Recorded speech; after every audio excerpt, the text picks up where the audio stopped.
자, 첫 번째 선택 미중 OX 질문입니다. 자, 2026년 증시 미국보다 중국이 더 잘 나간다. 팻말 들어주시죠? 오. 확실하게 갈리네요. 아니 뭐 딱 이렇게 예상을 했습니다. 저 그렇게 이쪽은 해야죠. 당연히 네. 미국이 잘 나갈 것이다라고 보셨고 이쪽은 당연히 중국이 잘 나갈 것이다라고 보셨는데 미국이 올해 좀 많이 상승을 하긴 했잖아요. 네네. 내년도까지 계속 잘 올라갈 수 있을까요?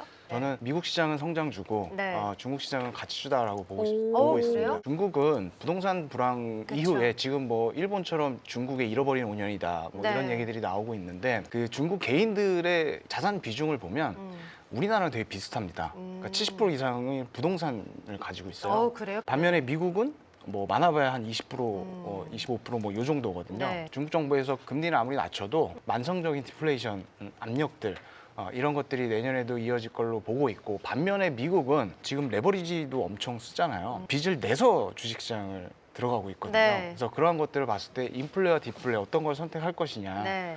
그러면 시장 자체는 디플레보다는 인플레가 그래서 그런 거시적인 환경 측면에서도 네. 미국이 중국을 내년에도 어떤 이런 기조가 이어질 것이다. 박준 파트너님 할 말 많으실 것 같은데요. 그리고 미국이 금리 인하에 대한 기조를 가져가게 된다라면은 네. 실제로 주식시장에 대한 유입보다는 채권 시장에 대한 유입이 높아질 가능성이 높아요. 그래요. 그러면은 저는 오히려 성장주보다는 가치주가 조금 더 빛을 발할 수 있다라는 생각을 하게 되는데요. 근데 테크 형께서 중국에서 밀고 있는 종목들 대부분 테크잖아요, 성장주잖아요. 그러니까 이게 네. 실제로 우리가 봐야 되는 게 성장주인데 네. 성장주인데 오히려 저 PER이 되는 현상이 나오다 미국 보니까 대비 성장주들의 맞습니다. PER이 그러니까 낮다. 이렇게 됩니다. 그러니까 예. 중국 같은 경우에는 계속적인 서프라이징이 나옴에도 불구하고 주가가 약세로 가다 보니까 오히려 이쪽에 대한 매력도가 부각이 될 가능성이 높다라고 생각하고요. 네. 실제로 올해 미국의 성장주냐 중국의 성장주냐 비교해 봤었을 때 데이터상에서는 미국보다는 중국이 조금 더 높은 상황은 맞다. 그래서 결국에는 이 선진국 시장에서 이머징 마켓으로 가는 자금들도 우리가 생각해 봤었을 때